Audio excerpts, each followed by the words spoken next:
Hey, what's up? It is the Global Gusion player here speaking with you today. I'm going to go through the Q&A question session, basically 14 questions, but you'll be able to see my gameplay as I answer all you guys' questions.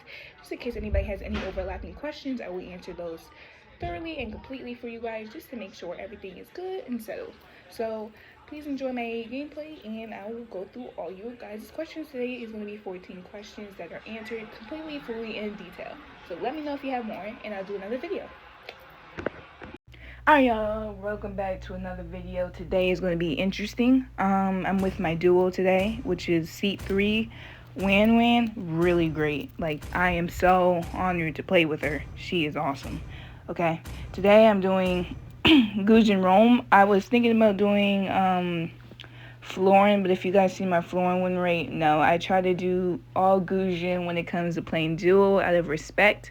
So what I'm worried about is that I'm going Gusion Rome against a couple counters. Lots and Fanny they're going to be a problem. Now the hard thing is making sure to defend the red buff from Fanny.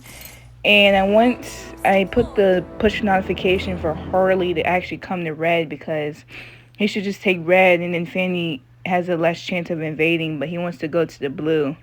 I'm like, okay, ooh, free kill. I'm just nervous. It's going to be a hard round, I can just tell. And is Gusion Rome good? For me, I enjoy it. It's something that separates me from different Gusion players. I've done Gusion Rome and Glory, every rank basically. It's like, it's not a role that I just half-ass. Like, I really take it serious when it comes to the Gusion Rome. I really enjoy it. I practice it. I try to master it because I know you have to have more ganking, more map awareness, and all that. And as you see, it's not a good start for me, but just because I know I know that I cannot handle Fanny early game, but I also don't know how to play tank, so it was kind of a lose-lose right there.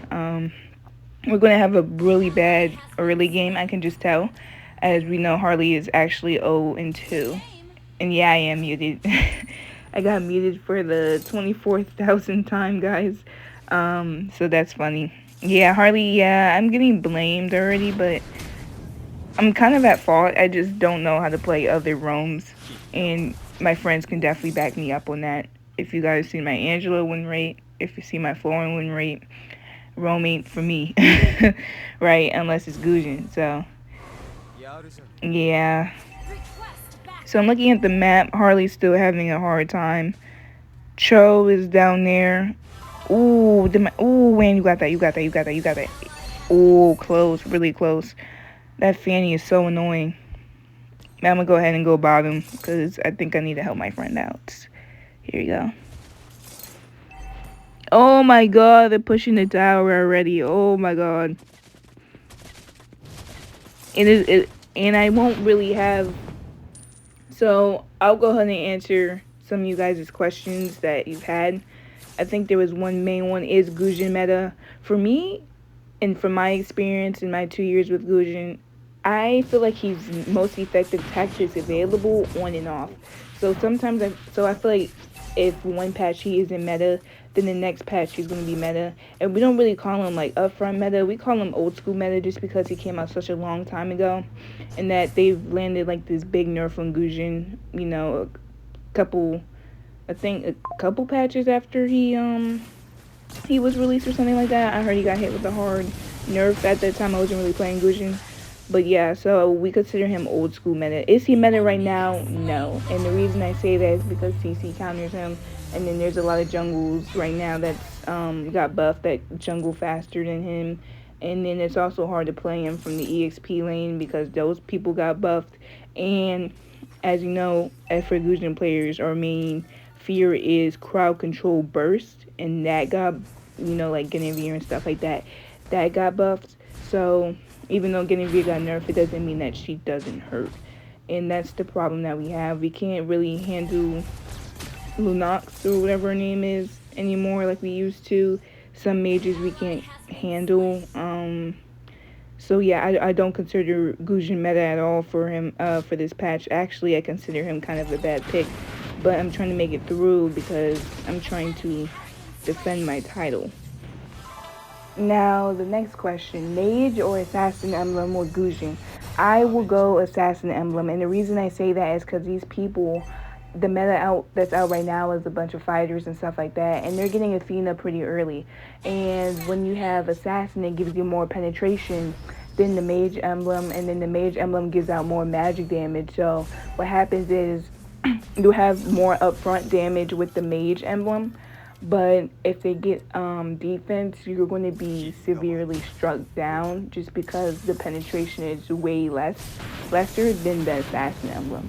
And you don't need to go full damage for Gusion. That was another question. No, you don't have to. Like I said, start with Genius, Scourge, Divine, and you'll be fine. And then you can do whatever you want with that. Or you can just go Magic Boots, Arcane Boots, Genius, and just Scourge. And then you can freestyle. It's just a little bit riskier, especially if you're getting like Athena or Radiant early, especially when it comes to like fighters like Guinevere and fighters like Martis or Terizla that's getting it early. Then that would be a little bit more of a risk. So it's up to you, but that is the difference between the Mage and the Assassin Emblem. I know a few people had a question about that. And then the major question, actually there's a few more questions I'm going to answer, but the major question is how much did KOF cost? For me, first I got Aurora, and she was 80. And then it took me 5 times, it took me 5 of those, it took me 50 draws to get Bingo again, because I got Aurora, I ran out of money, then I waited next year, which is this year. Then it took me 50 draws, and I don't know how much that cost. I think that's around $100, I think $100. And that's when I got Gusion, so if you put that together, that's 180. But it costs some people 240, especially if they don't get it the first 2 times, and they get it the third time, then you will add simply another 80 or 100, and then yeah, so it just depends on your luck. But for me, it cost me 180. So for season 31, before the patch updates again, is it safe to take Gusion EXP lane? You can take him Gusion EXP lane, but I recommend it for people who have just more experience with him. If you're learning him for the first time, I wouldn't take him. Or if you're under 500 matches with Gusion, I would not take him Gusion EXP lane, because you're still learning counters around that range. And when you're Gusion EXP this season, you have to learn how to counter your counters, because a lot of counters will go down there at the EXP lane. So no, I wouldn't recommend it. If you have over 500 rounds, and I would say you have a 60% win rate, then you can go ahead and take him down EXP lane. Like I've had the lane against, CC and Guinevere and all those meta that's out, Alice, all of them. I've laned against this season. So if you feel like you can't handle those people, then you don't want to go down EXP lane. Also Barats too, I forgot to add him in, but Barats is really easy from EXP. It's just when he goes jungle where it's a little scary. Same thing with Bauman, but I've laned against them. I've laned against Arlott. Not often, but those are some common picks that I've seen for this season in the EXP lane.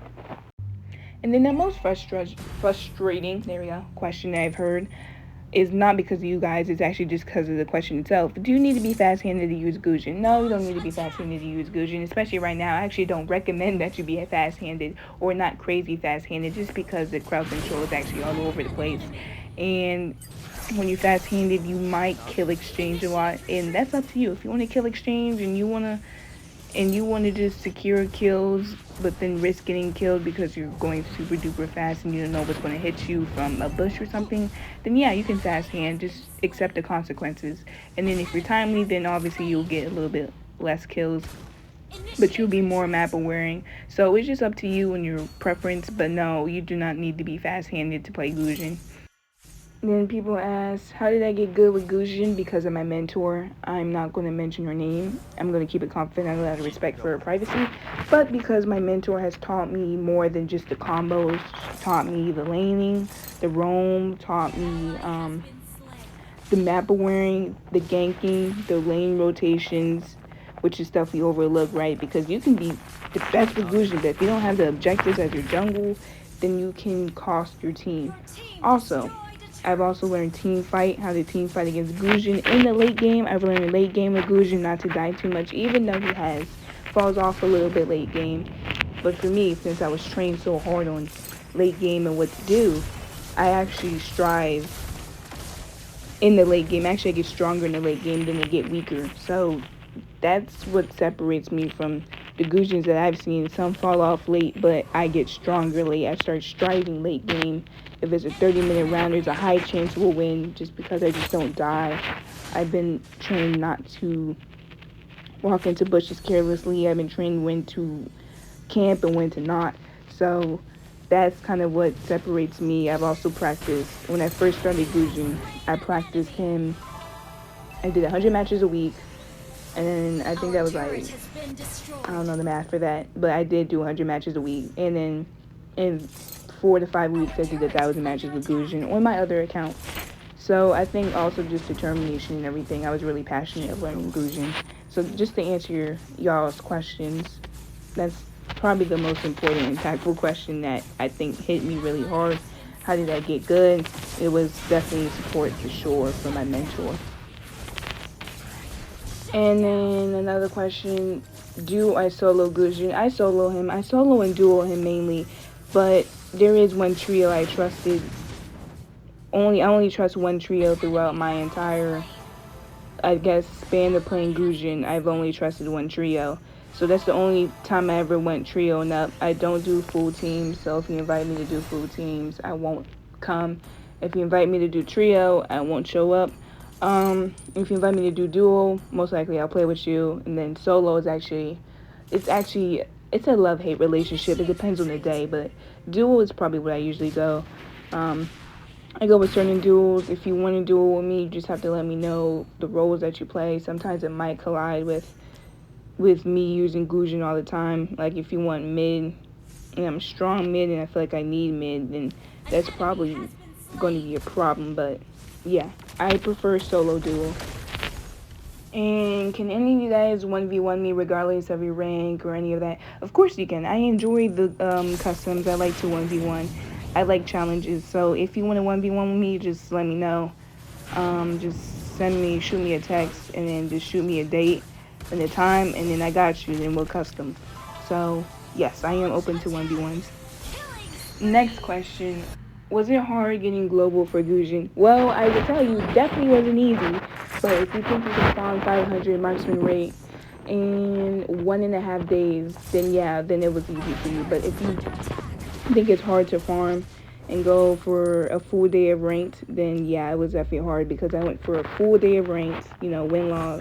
I won a lot, but then I was only getting 40 hero power, and I needed 500 at a certain time. 500 more marksman rate to touch global, and then I touched global number 90 something before the end of season, after the end of season 30. And then I was like, I'm gonna go down more. So what happened was, you have to rank every day. You can't skip a day of ranked, and you have to get like 3 to 4 wins straight per day. And if you feel like you can do that, then yeah, you'll maintain global pretty well. Like I started low. I think I started around 90ish, and then I dropped to 21.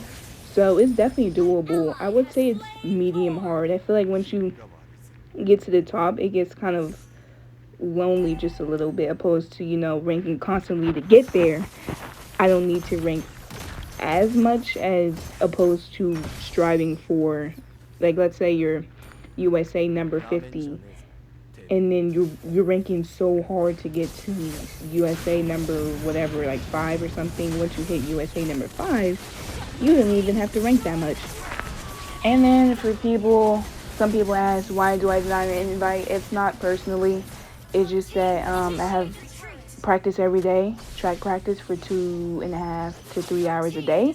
And then on the weekends, I have 1 to 2 competitions that are all day. So sometimes I'm just too busy. Other times I have to do homework. Other times because I'm still a high schooler, I go out with friends and stuff. And sometimes I come online just to check on how my friends are doing. And then sometimes, even though I don't have time to play, I still come online to check. And then that's also why I deny invites. Classic, I won't. It just depends with ranked. It just depends on, because sometimes I'm in the mood to just solo, and then other times I'm in the mood to duo. So if I'm in the mood to solo and you want a duo or a trio, then I'm going to deny you, because I like solo. It's kind of peaceful. And then if I'm in the mood to duo, then yeah, I'll accept your invite. And yeah, and then at the same time, I'm doing 3 AP classes as well, and then I'm trying to maintain global, and I'm trying to improve in running, and I'm also writing a series. So, and I'm trying to focus on the college search. So I'm just kind of booked up, like, personally with life, and I think maintaining global is actually the hardest part. But yeah, that's the reason why I tend to deny a lot of invites. For new friends, some ask, am I open to teach Gusion?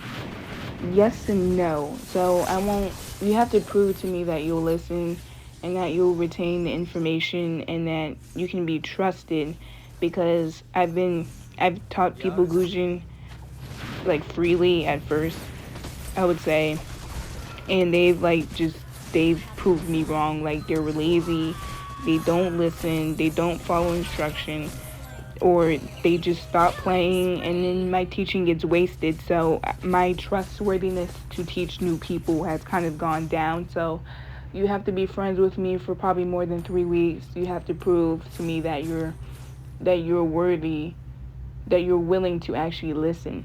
And I've only have 1 student that I'm actually teaching right now. I think, no, 2, 3. There we go. And I have time for more, but you just have to listen. I think that's the most important key part. Because you guys ask, oh, how do you get global and all that? And then you don't trust my teaching, and then, there's nothing I can do for you. So that's the way I'll answer that question. And I know it comes off kind of rude, but off of my personal experiences with teaching people Gusion, I have definitely learned to be careful with who I teach. Will I put out more tutorials, or will I put out a combo tutorial? Yeah, it just takes me a long time. I'm still new to editing videos, like video editing. And once I hit 100 subscribers, most likely I'll put out some more tutorial stuff out. Right now, I'm putting out less informal videos and just, setting a foundation of like my gameplay. But then I'll get into tutorials maybe, but we'll see. I usually like to teach people combos personally in like a 1v1 or something, but I'll definitely have a video out of the combos that I do and stuff like that. But I don't plan to have a video of all the combos that I know. I plan to have a video of how to approach each season, each patch with Gusion. I think that will be more impactful. And yeah, once I make those videos, I'll show you builds, good combos that you can use, because it's different for, like, you're using the same combos, but then some are more impactful than others in certain patches. So I'll definitely let you know, guys, that if I have a shift in my build or an emblem or anything crazy like that, then you guys will definitely know. If you need to be focused on map, or if you need to be focused on killing more to win and stuff like that, then I'll let you guys know that. I'll let you know problematic heroes that you might have problems with, and we'll go from there. So that's my Q&A session. I've answered, I think, most of you guys' questions, and if not, I'll answer them in the next video. So thank you for watching. Gusion was really hard in that round. It was just like, it didn't start off too good. I was having some struggles, but good game. We won in the end, and that's what matters. On the lookout for another video either tomorrow or 2 days from now. I'll let you know, but yeah.